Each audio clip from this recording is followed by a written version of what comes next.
Morning student. आज हम पढ़ेंगे पाठ 4 मौसी का दूसरा भाग। मौसी के साथ दिन रात रहते हुए भी कोई नहीं जानता था कि मौसी कौन है ना। सभी लोग उनके साथ रहते थे, सुबह से शाम तक वो बच्चों के साथ, उसके परिवार के लोगों के साथ रहती, लेकिन कोई नहीं जानता था कि मौसी कौन है, उसका कोई सगा संबंधी है या नहीं है। कोई बच्चा उससे पूछता, मौसी तुम कहाँ की रहने वाली हो, तो कहती तुम्हारे तुम्हारे मोहल्ले की ना। जब कोई बच्चा उससे पूछता कि तुम कहाँ की रहने वाली हो, तो वो कहती तुम्हारे मोहल्ले की। तुम कौन हो, तो कहती तुम्हारी मौसी। तुम्हारे बेटे बेटियाँ कहाँ हैं। बच्चे जब पूछते कि तुम्हारे बेटे बेटियाँ कहाँ हैं, तो अपनी उंगली से एक एक बच्चे को छूकर कहती यह मेरा बेटा, यह मेरी बेटी है। नाम पूछो तो कहती मैं मौसी हूँ। उसका कोई और दूसरा नाम नहीं, उसका नाम क्या था, मौसी। यही मेरा नाम है, ये सब मौसी उनको बताती थी। एक दिन जब स्कूल की छुट्टियाँ हुई, हम लोग बस्ते उठाकर बाहर निकले तो मौसी फाटक पर नहीं मिली। जब बच्चे स्कूल से छुट्टी होकर आए तो मौसी जो है उनको फाटक पर नहीं मिली। फाटक माने दरवाज़ा। उस दिन बच्चों को कोई लेने नहीं गया। सारे बच्चों को मौसी ही स्कूल लेने के लिए जाती थी, है ना। दोपहर को बच्चे खेलने के लिए निकले तो मौसी पेड़ के नीचे भी नहीं थी। सभी ने एक दूसरे से पूछा, पर किसी को मालूम नहीं था कि मौसी कहाँ गई। सभी लोग खोजते रह गए। कई दिन बीत गए पर मौसी का कुछ पता न चला। कोई कहता मौसी बीमार है, कोई कहता वह अपने गांव चली गई है। मौसी के न रहने से मोहल्ला बड़ा खाली खाली लगता था। पेड़ के नीचे भी सुना सुना रहता था, क्योंकि पेड़ के नीचे वह दिन भर बैठी रहती थी, है ना। कुछ दिन बाद एक मोची पेड़ के नीचे आकर बैठने लगा, पर बच्चों ने उसे खदेड़कर भगा दिया। यह मौसी की जगह है, इसलिए उसने क्या किया, उस मोची को वहाँ से भगा दिया। यहाँ कोई नहीं बैठ सकता। मौसी पेड़ के नीचे बैठती थी तो घर वालों को भी बच्चों की चिंता नहीं थी, क्योंकि सारे बच्चों की देखभाल वही कर लेती थी। अब वे बच्चों को बाहर नहीं खेलने देते थे, क्योंकि जब बच्चे घर से बाहर निकलते थे तो उनको देखने वाला कोई नहीं था। एक दिन हम मौसी की खोज में घूम रहे थे, तभी हमें एक मकान के अंदर से ऊंची ऊंची बोलने की आवाज़ सुनाई दी।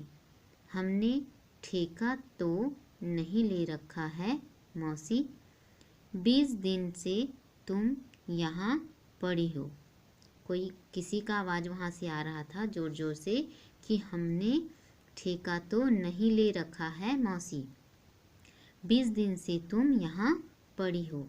अब तुम किसी दूसरे के घर चली जाओ। यह सब आवाज़ जब ये ढूंढने निकले थे, उन्होंने ये आवाज़ सुना।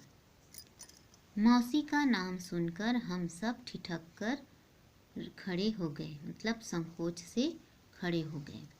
बंद दरवाजे की दरार में से अंदर झांककर देखा, आंगन में मौसी एक खाट पर लेटी थी। जब इन्होंने बंद दरवाजा का जो जोड़ होता है उसके भी छोटा सा गेप होता है, वहाँ से झांक कर देखा तो आंगन में मौसी एक खाट पर लेटी थी।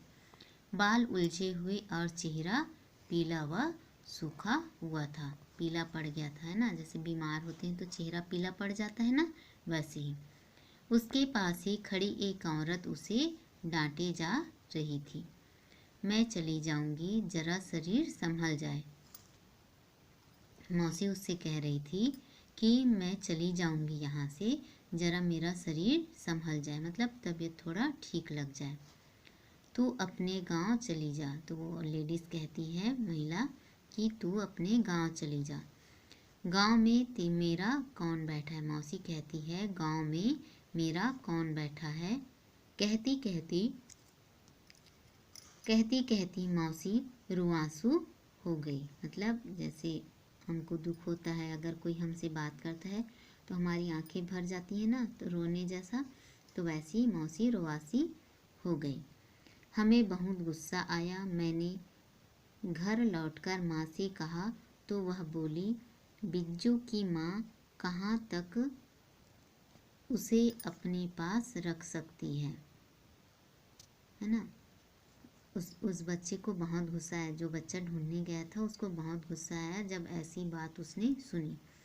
वह घर लौटकर अपनी उसने माँ से कहता है तो वह बोली, बिज्जू की माँ कहाँ तक उसे अपने पास रखती है। मौसी उनके घर में काम तो करती नहीं है ना। जब अगर मौसी काम करती तो उसको लोग अपने घर रखते। अब मौसी का तबीयत खराब है, उसका शरीर काम नहीं कर सकता, तो वो कहती है कब तक रखे, उसके घर का अगर काम करती तो उसको रखते। मगर हाँ, वह तो सबका काम करती है। हाँ बेटा, मगर वह किसी के घर नौकरी तो नहीं करती। बात मेरी समझ में नहीं आई और मैं चुप हो गया। वह लड़का जो है वो अपनी माँ की बात सुनकर चुप हो गया। दूसरे दिन हमारा हॉकी मैच था। वह लड़का बताता है कि हमारा हॉकी मैच था। हम खेलकर लौट रहे थे। रास्ते में पुल पड़ता था। हम बातें करते आ रहे थे। एकाएक हमने मौसी को पुल पर बैठे देखा। पास में एक छोटी सी गठरी और लाठी रखी थी। मौसी को देखते ही हम सब उसे घेर कर खड़े हो गए। मौसी से पूछ रहे हैं बच्चे, तो इतने दिन कहाँ थी मौसी? एक ने पूछा।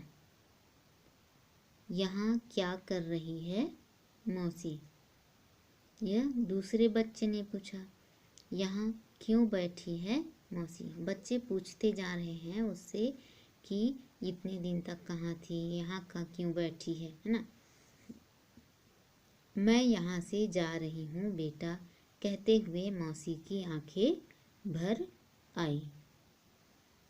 वो कहती है कि वो इस गांव से जा रही है। तो बच्चे कहते हैं तू तो बीमार थी मौसी, तबीयत कैसी है? बलदेव ने पूछा। बेटा अब ठीक हो गई हूँ, देखते नहीं अपने पैरों से चलकर यहाँ तक आ गई हूँ। वो कहती है कि मैं अपने पैरों से चलकर आ गई हूँ यहाँ तक, मेरी तबीयत ठीक है। तू क्यों जा रही है मौसी? तू मत जा, मैं बूढ़ी हूँ ना बेटे, अब मैं फिर से जवान होकर आऊँगी। मौसी ने मुस्कुराते हुए कहा। हमारे लिए क्या लाएगी मौसी? बच्चे उससे पूछ रहे हैं तू जब जवान होकर आएगी तो हमारे लिए क्या लाएगी? आज के लिए इतना ही बच्चों। मैं आप लोगों से कहना चाहती हूँ कि आप लोगों का ऑनलाइन एग्ज़ाम होने वाला है। 17 तारीख को टेस्ट जैसा होगा, तो उसके लिए तैयारी करें।